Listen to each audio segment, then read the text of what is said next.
Okay, let's get into it. Today, we are doing a deep dive on a piece of gear with maybe the longest name I've seen in a while. It's a mouthful. It really is. It's the Thor Broadcast H-2SDI-QAM-IPLL 2CH HD-SDI to QAM Encoder Modulator.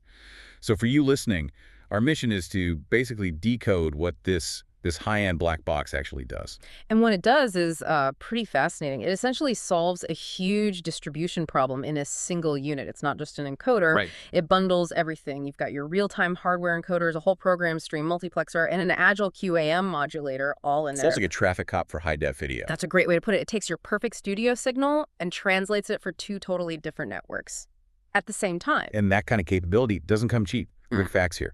We're looking at a price tag of around, what, $3,395? Yeah, that's the current price. And that's justified by its sheer flexibility. It's built to handle professional HD-SDI sources and then push that feed out to both old school cable systems via QAM and modern IPTV networks. Okay, so let's break down that flexibility, starting with the inputs. Sure. I mean, on the input side, its versatility is pretty incredible. It'll take any SDI input right up to 3G SDI, which means you can feed it a full 1080p 60 signal. The highest quality. Exactly.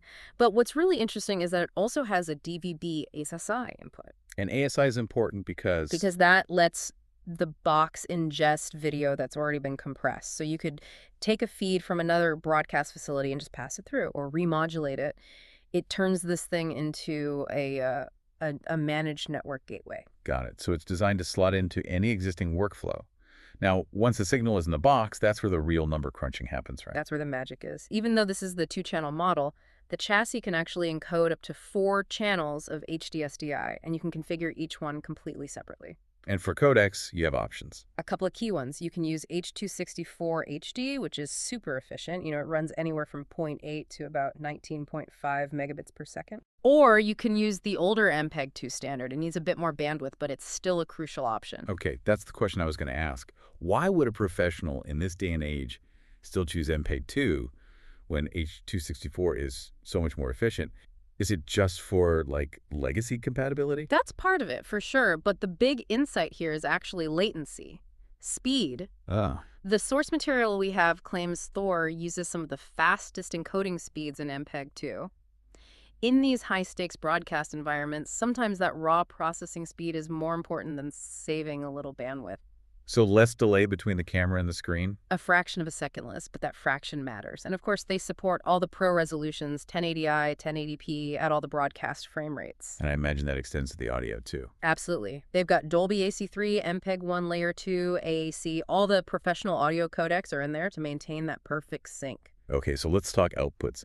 This is where it gets its name, the QAM and IP part.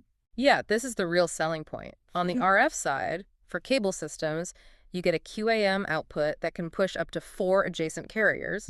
Wow. You can basically create your own little block of channels on a cable network. And crucially, it supports all the global standards, J83A, B, and C. So it works in North America, Europe, anywhere. That's a huge advantage, universal compatibility. It is. Yeah. And then you've got the other side of the coin, the future-proofing, the IPTV output. Which lets you stream over a normal computer network. Exactly. It uses standard protocols like UDP and RTP, so you can feed your traditional cable subscribers while simultaneously sending a stream to, say, digital signs in a building or monitors in the office. That dual purpose function, that speed. Yeah. It explains why you see these things in such high-stakes places. For sure. The sources mention live sports circuits, you know, the NFL, NBA, NASCAR, F1. These are all places where every single millisecond counts. We're talking about the difference between a fan in a stadium seeing a play live versus seeing it a second later on the big screen. Right. Or think about military installations, government, high-end security. In those fields, low latency and absolute reliability are not just nice features, they're non-negotiable. So at the end of the day, this is a high-reliability, network-managed solution built for one thing. Pretty much. To move live video from a professional SDI source into both legacy QAM and modern IP networks without a hitch, that is its core identity. Which brings us back to that price tag, and it leaves me with a final thought for you to consider. When you think about an F1 race or a military surveillance feed, what does that tiny fraction of a second, that fastest encoding speed, really mean? It means everything. It's not just a spec on a data sheet. In those worlds, that low latency is the critical difference between reacting in time and missing the moment entirely. Professionals pay for the confidence that what they're seeing is as close to now as technology can possibly get.